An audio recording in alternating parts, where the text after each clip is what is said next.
Good afternoon, everybody. Welcome back. Oops, sorry, I bumped the camera. Welcome back to the Murphy table. What I wanted to do was take a moment to go more in depth on the counters from 65. Mark did an unboxing not too long ago for the 65 game, and he did show the components. But what I wanted to do was show you something I was very, very excited about, and that's more in depth on the counters that come with the game. Right here I've got a unpunched sheet of the vehicle counters. So we've got M48 tanks, we have M113 armored personnel carrier. Well, there's just a plain old 113 carrier, ACAV, cavalry, and then just some trucks, gun truck, Huey, some generic Hueys, then some Vietnamese personnel carriers, little light tanks, PT-76s. So you do have some vehicles in the game. And these counters are huge. I know you're looking. I'm going to punch one.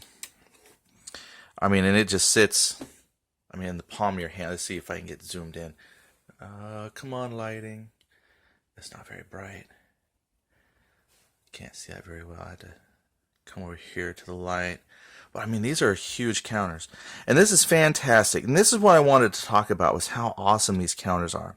First of all, I have not punched all the vehicle counters because of their size, I haven't quite figured out how I want to store them, what kind of tray I have. I'm going to have to go to the store, possibly buy something that will hold the larger counters. But that's actually a good problem. I've gotten some games where I got the counters and either they just didn't look good, weren't functional. I could find things to complain about.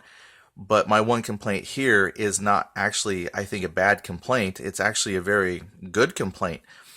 I love the size of the counters. Now, this is why I wanted to talk about the counters, just in general, and why I think these counters are going to be fantastic on your table. First of all, I really like the fact that these are set up as a counter clipper's dream. So let me show you what I mean here. Let's see if I can get better lighting. I wonder if I could zoom up a little bit with some light coming on these here. Okay, so let's say we're zoomed up a bit. First of all, I'm going to punch one here, the 113. They come out of the sprue amazingly. They just pop right out. And that's because the cutting process at the factory, I'm guessing, it's like it cuts all the way around. There's no like nubbins or whatever you call them, the little sprues that hold them into the overall sprue. So they pop right out. It's like a nice single solid cut. Now, as far as counter clippers, why is that such a cool thing? I myself am a counter clipper, which means that when I take my counters out of the sprue, traditionally they're connected to that cardboard screw in the corners. And when you pop them out, they leave a tuft that shows how they were connected to the sprue. Now, normally that's not a terrible thing, but depending on what you're playing, when you have to put counters side by side or stack them, those tufts begin to fray and split a little bit, and that makes it tough to stack counters or place them side by side because they don't fit well because of those nubs on the corners. So as a corner cutter, I've got this. I'm way zoomed in on that. But I've got this is what I use. It's the Oregon Laminator 2.5 millimeter cutter. And that's what I use to trim all of my counters. But with 65, when they come out of the box and they come out of the sprue, there's no nubs on the corners. And the corners already have a slight curve. Not much of a curve. They're pretty square, but a lot of times that's why people are cutting. It's not because they're trying to get a round edge. It's mostly because they're trying to get rid of the nub. But with these, they're clean. So if you wanted to trim them, you could, or just leave them as is. But why would I want to talk about that more? Well, here's a cool thing.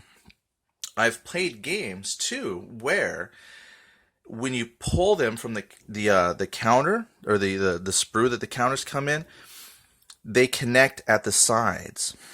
See, so some people have thought of that. They said, well, people are cutting the corners. I'm going to make my counters have rounded corners to begin with, but then they connect into the sprue on the sides.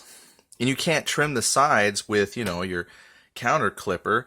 And so I've had games where I've taken, I don't know, probably not, it's pretty excessive, but I've had to take an X-Acto knife and try to trim the little side nubs, if you will, or like a little fingernail file, and try to file down the sides. That way I had a nice smooth rounded edge corners and a nice smooth sides without the nubs. So honestly, that's why I wanted to share this video. The counters are fantastic for collectors and people who are obsessed with cutting corners. So the nice thing is you can still clip your corners on the counters and you're not going to hurt anything, and you don't have to worry about nubs on the sides of the counters. And I did take my infantry already. I took all the leg units out, and they store just great in my GMT counter tray. So this is all of the leg units that come with the game. So you got your Marine units, your NVA right there in the yellow, and then all the Viet Cong in this nice blue. So they fit all in one tray. And then I set up a second tray, and this is all of your status markers. So there's your fired, moved,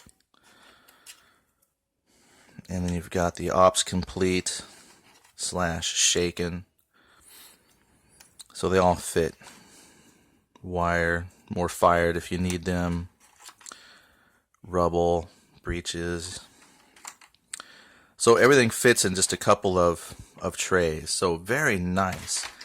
So you might think that doesn't give you a lot of playability because it doesn't have thousands and thousands of counters, but actually for the game, I mean, this is perfect. This is a great amount, and the fact that they fit into a couple of trays means they fit in the box. Since I'm talking about counters, we got to talk about storage. So I used a couple GMT counter trays for all of my infantry. So as was pointed out, I saw some people make comments about the box.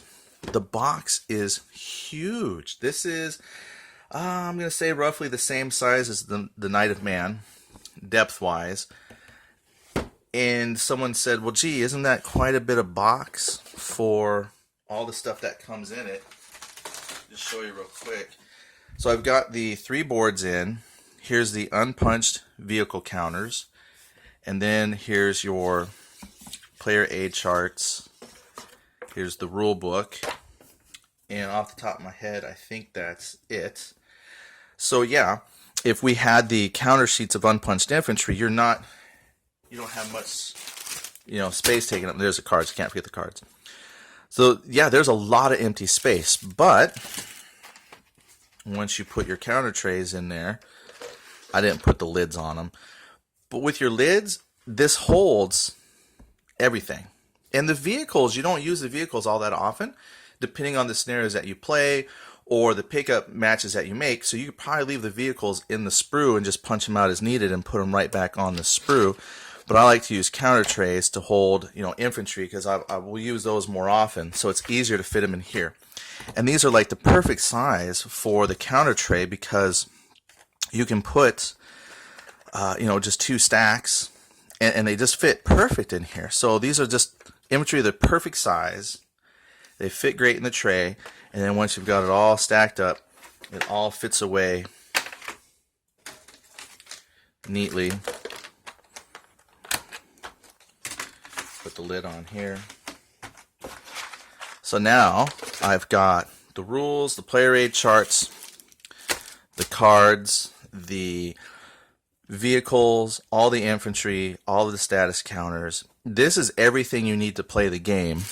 And depending on how you're going to store the vehicles, they're too big for the GMT's tray size. So you might be able to find something else that would fill the rest of your space in the box, or just leave the vehicles in their sprue that it comes in, and then you have your cards.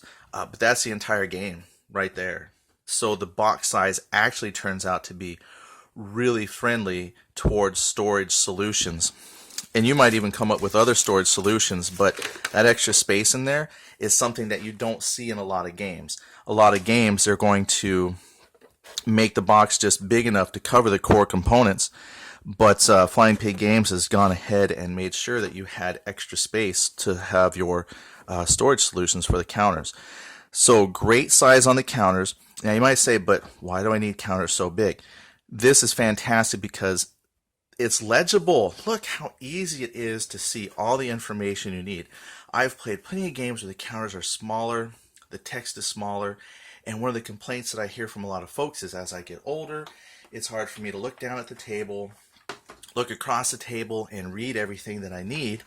But with the counters this size, there's plenty of room for art, there's plenty of room for all of the information you need to play, and it's easily readable even at a distance. Same with, let me take the plastic lid off.